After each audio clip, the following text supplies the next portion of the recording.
Hello, welcome to Education. Join the conversation. My name is Armando Villaseca. I'm the Secretary of Education. And with me today, I have Marilyn Fredericks, the business manager from Lamoille North Supervisory Union. I have Robin Penbrook, the business manager from Orange Southwest. And to her right is Bill Talbot, the Deputy Secretary of Education for the Agency of Education. Bill's specialty is around finance. The conversation today is about school budgets, and with the upcoming votes at town meeting day, I wanted to have an opportunity to talk to some experts about our funding system, how it works, how it operates in the world of Act 60 and Act 68, as well as to talk about some of the challenges, some of the opportunities, and maybe a little bit of what the future may hold if we look at some different options here in Vermont. I would like to start with Bill Talbot, who will talk a little bit about the overview from the state level about funding for education. Bill?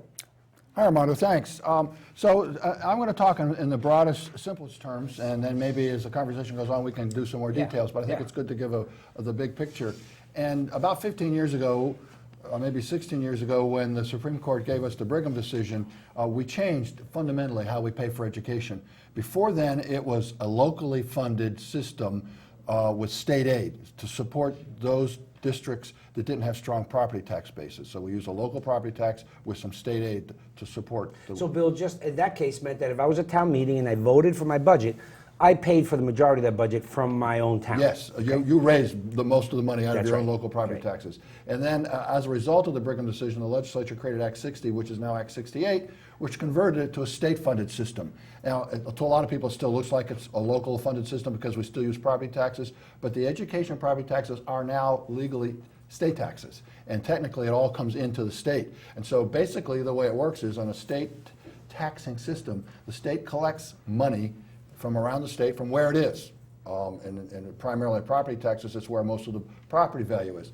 And I give the silly retort to that saying, well, they do that because you can't get it from where it isn't. But it's true that most of the money comes from places where the money is. And so it collects it all in its treasury, and then it distributes it to where the money's needed. And for this system, it's where the education money's needed, and that's decided by local voters. School boards propose budgets to their voters. When voters adopt them, that's what we send to districts. So we collect the money from where the money is around the state, primarily property taxes, but there's other general fund taxes, sales tax, and personal income lottery. tax. Yes, lottery. So a variety of sources, primarily the property tax, though. And then it gets distributed based on how voters decide in each of the 274 districts next year how much they want to spend. And so that's it in a nutshell. But the interesting thing is, so you might say, well, gee, then if you're just going to send me what I adopt for a budget, why don't I just double my budget? You're going to send it to me. So, but there's this governor to the system, this restraint on the system called the homestead property tax. And that's what feels like a local tax, but it's still a state tax. And that varies with the district's per pupil spending. So the legislature sets a base where that tax rate has to be at a low per pupil spending number. And if your district spends more compared to that base, you're raising your local homestead property tax. And so the higher your per pupil spending goes, the higher your property tax goes. And it also has an interesting feature. There is an income tax piece to it. Mm-hmm. It's obscured by the way it's administered, but there's also an income rate. And both of those rates start at a floor established by the legislature each year, and then they go up proportionally as per pupil spending might be. So if one district spends a little bit per pupil, they'll have a lower rate than a district that spends a large amount per pupil. But all districts with the same per pupil spending will have the same rates. So that's the equalized part of it. Okay. Good, thank you. And I know later on you're going to show us... just to demonstrate that principle about tax rates going up with spending. Right. And I also have, I think, both business managers maybe have a little different. Marilyn, you had talked earlier that your enrollments might be going up. Robin, I don't know exactly what the enrollment is, but that also comes into play. And Robin, in your district, you finalized budgets. They're going to vote in another 2 weeks. You want to tell us a little bit about the process, but first, could you do me a favor and say the communities in your SU? Yes, I serve the towns of Braintree, Brookfield, and Randolph. We have 3 elementary schools, a high school, and a tech center. And just out of curiosity, how many school boards in 3 towns? 6 school boards in the 3 towns that I serve. And when the OSSU looks at their budget development process, we obviously take into account the enrollments. Obviously, the equalized pupils is what the state spending is based on. And that's a 2-year average. So in all of the towns that I serve, my enrollments are declining. So with that happening, we need to adjust spending accordingly. So the boards take a look at that. Our goal is to try to stay within the state education spending limit, or 2 or 3% above that. The boards try to give us indications that they want us to come in at. So with all of the pressures, state revenues, obviously, special ed revenues, all of the CLAs, common level of appraisal, all those adjustments that come into the formula that the state uses, we prepare our budgets based on that. Robin, you mentioned something, and before I move over to Marilyn, you mentioned something about equalized pupil. Equalized pupils. Do you feel comfortable enough explaining the equalized pupil to folks, or Bill? would you, Bill? Sure, I can. Sorry. We can. That's all right. I'll take a crack at it.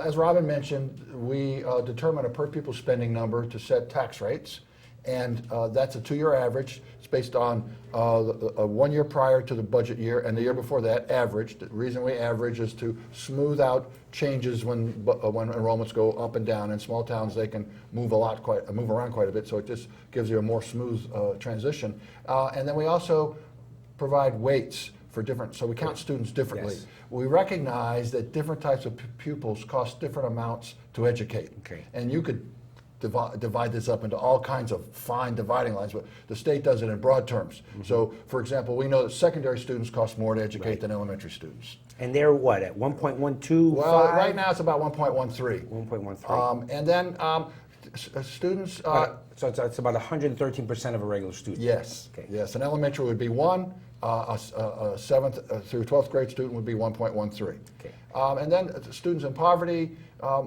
because they've not had all the benefits that the kids who aren't in poverty have had. They may have had to move around a lot. They may live in tough conditions.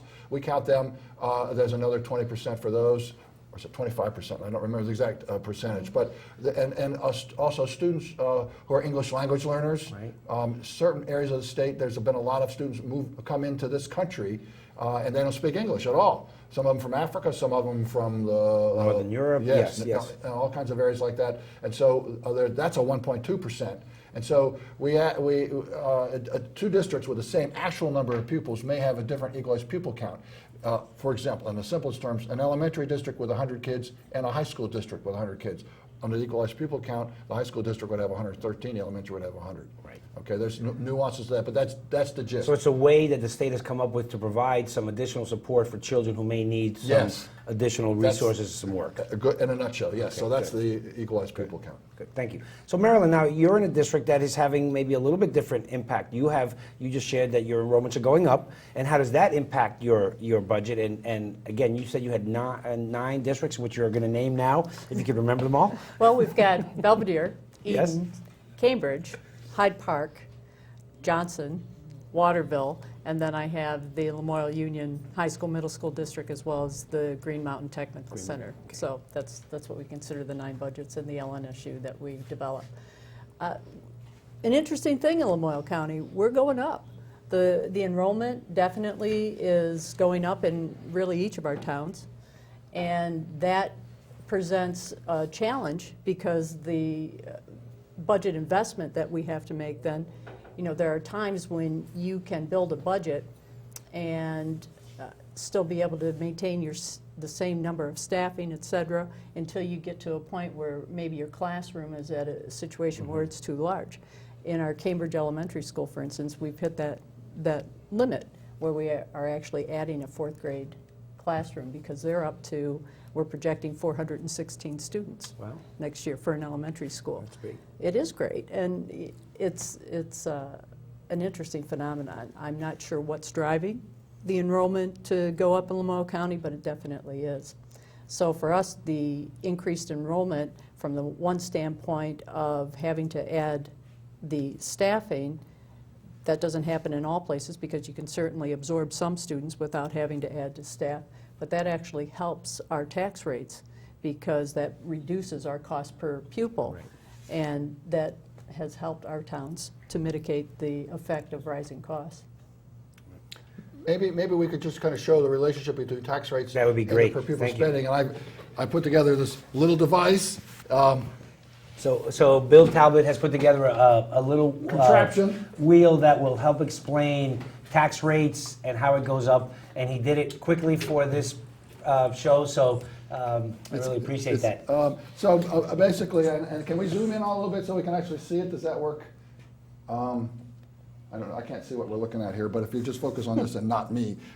So what we have here are per pupil spending amounts on the outer wheel here, starting at $8,500 and going up to $15,000. And that's roughly the range of what districts spend in. And on the other side, what you see are tax rates. We have income tax rates. Some people pay based on their household income. And then we have property tax rates. So some people pay on the market value of their property. And every year, the legislature establishes the floor rates. Rates at which they can't go lower, and they associate those with a spending amount. So they're talking about this year establishing the base spending amount at around $9,000, maybe a little higher than that. They haven't decided yet. And the base tax rate would be 94 cents, and so I'll set it roughly at that area. And what happens is, if you spent that amount of money, that would be your tax rate. You'd pay 1.8% of your household income, or 94 cents or thereabouts on a dollar of the market value of your property. And it's the very simple relationship is that as your per pupil spending goes up, the tax rates, both tax rates go up in direct proportion, as this little gimmicky thing points out. So if you go up to $14,500 as a per pupil spending, your tax rate's going to be roughly $1.50. That's the local tax rate. Yeah, the homestead tax rate for the local people. And so every district will probably have a different per pupil spending amount, but so their tax rates will vary. And notice the income rates go up as well as the property tax rates. The income sensitivity, those people who are under that part of the program also should be concerned about what their district's per pupil spending is, because their rates go up too. But the equity part of Act 68 is, though, that all districts with the same per pupil spending have the same rates.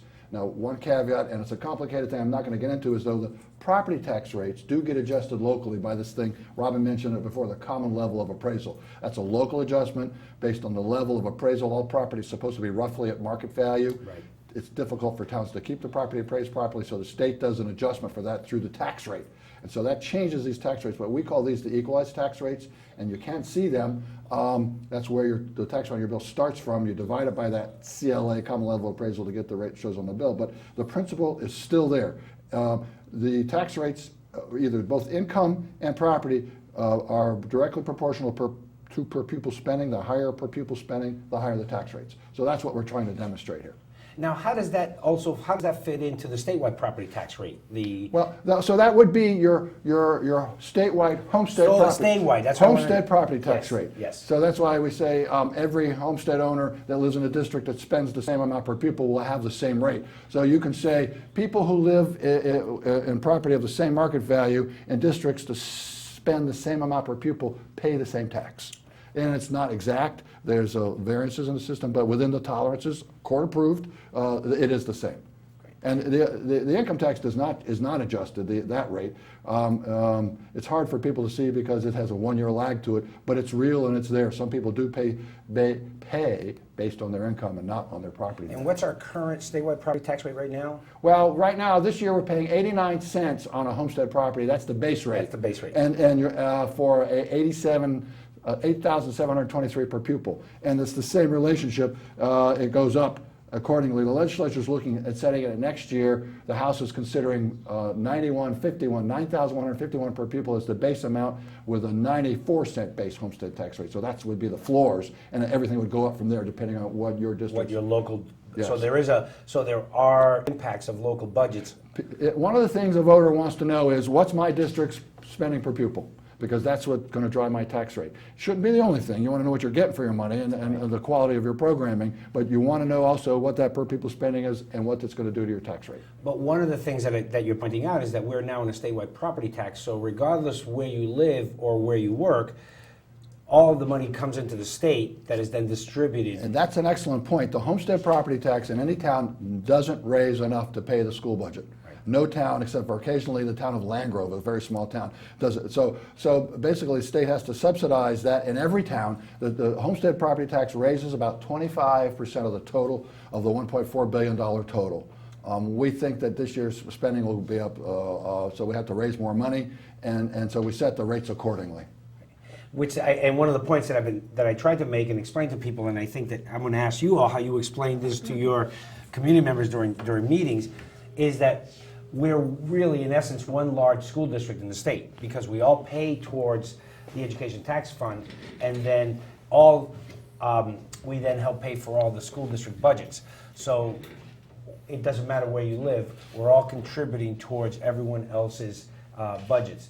And the idea that a local community who votes for a budget is only paying it themselves is a fallacy, and I think that's one of the reasons that I'm here today, trying to explain to people how we really are in a much more integrated system of paying for our schools, and as much, and depending on how much we spend. So this is a fairly simplistic chart that you put out, but I know Robin and Marilyn, when you have to stand up in front of a community meeting, as you've probably had in the past few weeks, how do you explain some of these to your community members?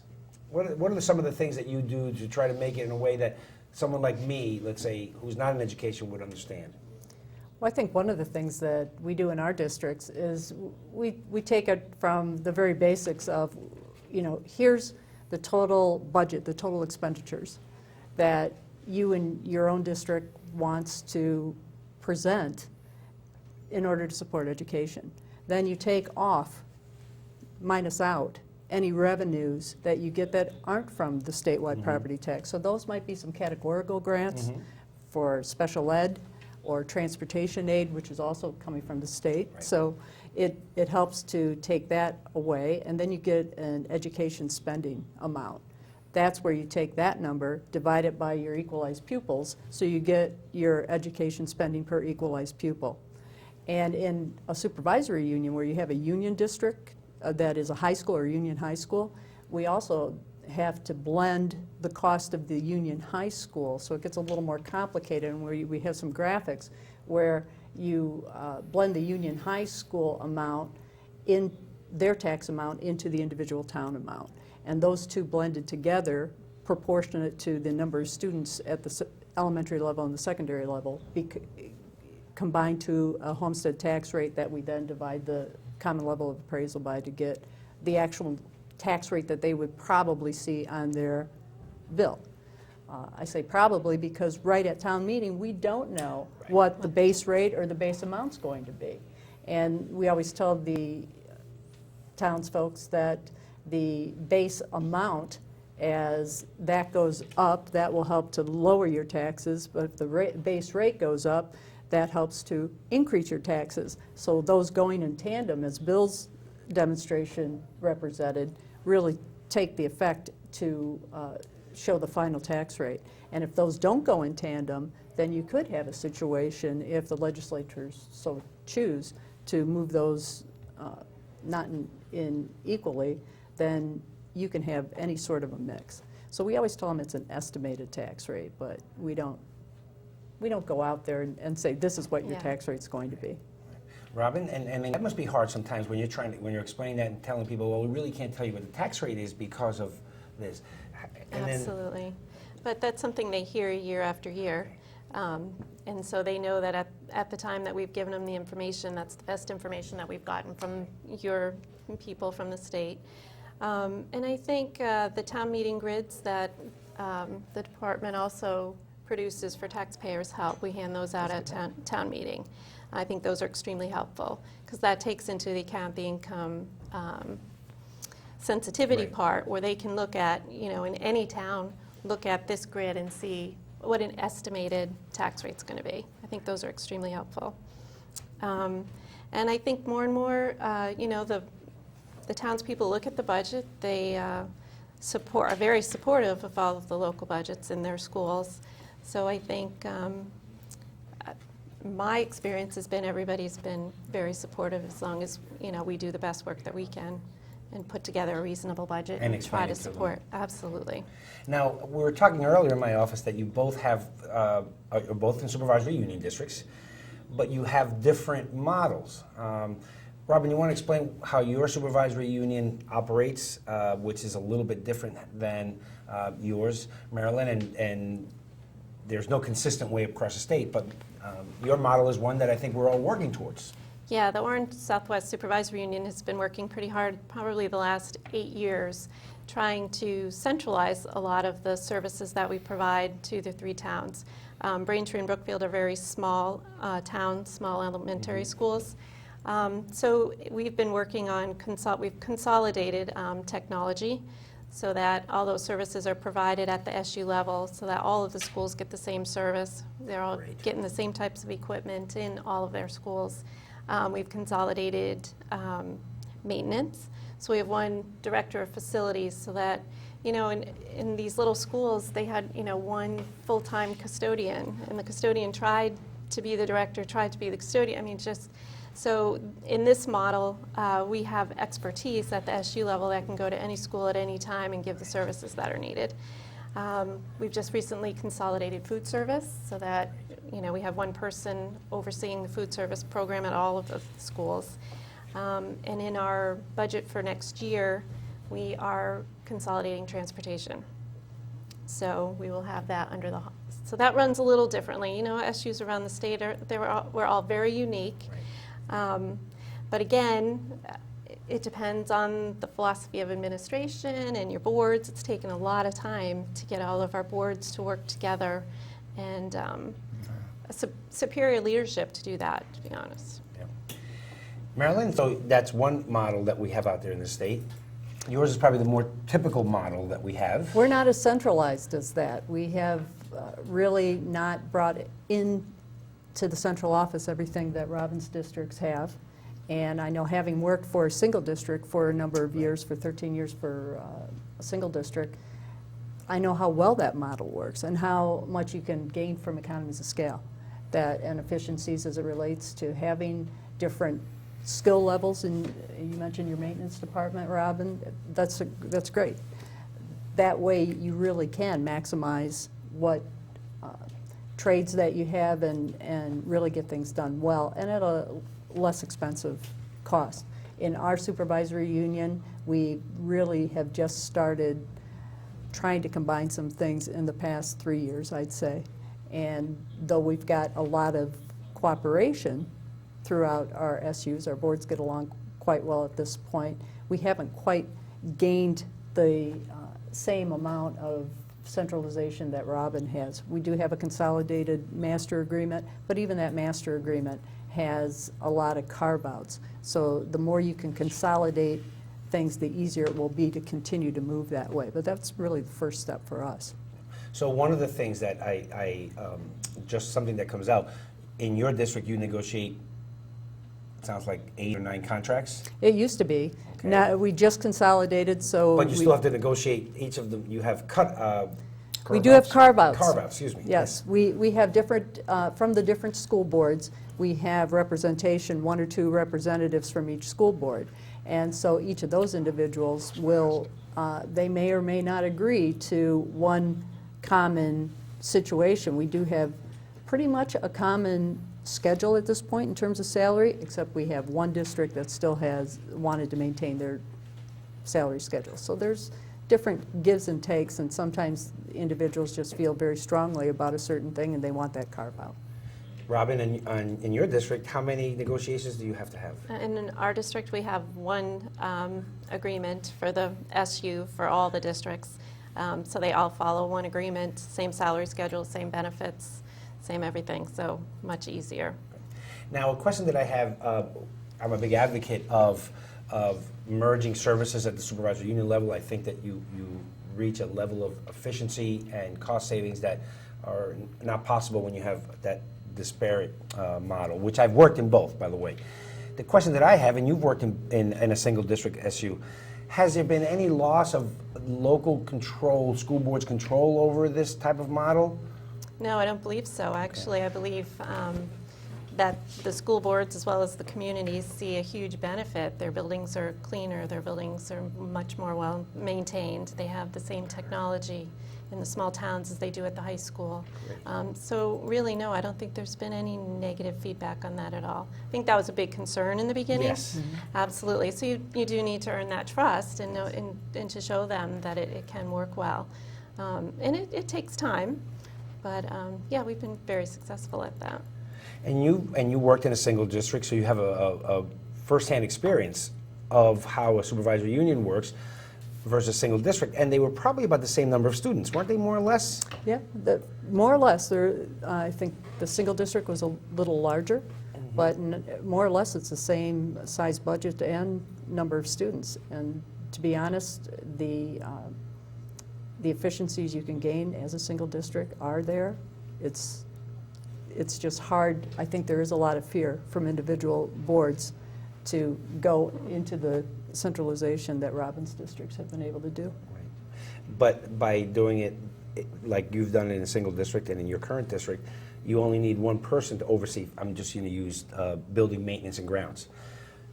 That you could then have an expert and focus your efforts. If one school needed something and you needed to send 3 people over there, you could really focus that. Where in your model, you could probably still do it, but it makes it a little bit harder because they're not working under one. That's absolutely true. I was just at an elementary school today where I know that the custodian there was going to call in a contracted service to do a service that I knew that at our Union High School we have a licensed individual to do. But because we're not a single district, we don't centralize that maintenance function, they really don't have the comfort level to try and bring that person in. They don't have the right to. Those They are don't two have the right different entities. Right. So you're going to spend more money in contracted services to get the same job done.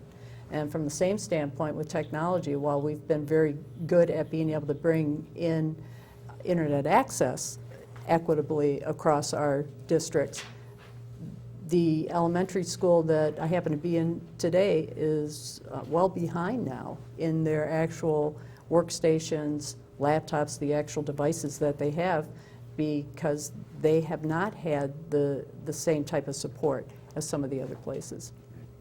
So it's a slow process that we're evolving, and I think with our declining student enrollment and some of our costs that continue to rise, we really are forced to look at doing things differently, and different doesn't need to be worse. It's actually better. In the end, Robin points out there better. are really gains for the schools That's and right. the students. That's right. And I think of transportation right now. There's 100 other things that I want to talk about.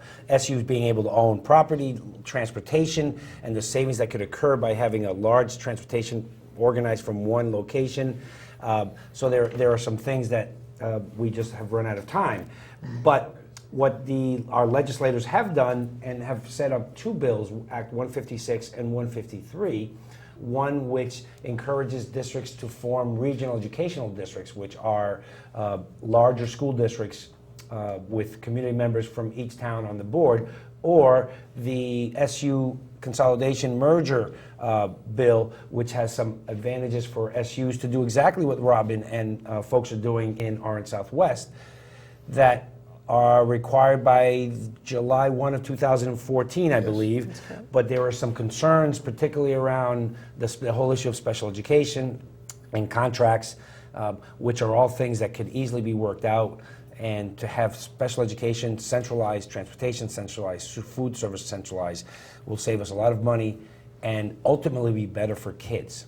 So I hope that districts will move in that direction, and it's wonderful to hear from you, Robin, and to share your experiences that you're having in Maryland. We go back a long time, and great to have you here, and for you to be able to give us a perspective of both a single district and a supervisory union. And Mr. Talbot? Well, I just wanted to, one comment is that we're fortunate to have 2 stellar examples of business managers in Robin and Maryland here, but the business managers that run the supervisory unions and districts are very talented and professional and dedicated people, and we should be grateful. Thank you 2 for coming here today. Between 2 people, we have, 14 budgets that you've all put together, 15 budgets? There you go. And when you talk about efficiency, this isn't the most efficient way of using our talented professionals. Yeah. But anyway, this brings us to the end of another show. I hope that you found this discussion interesting, but more importantly, informative as you head towards town meeting to support your school budgets and to think about the future and what the future holds for Vermont schools and how we operate ultimately to provide better opportunities for our kids. Thank you and see you next month.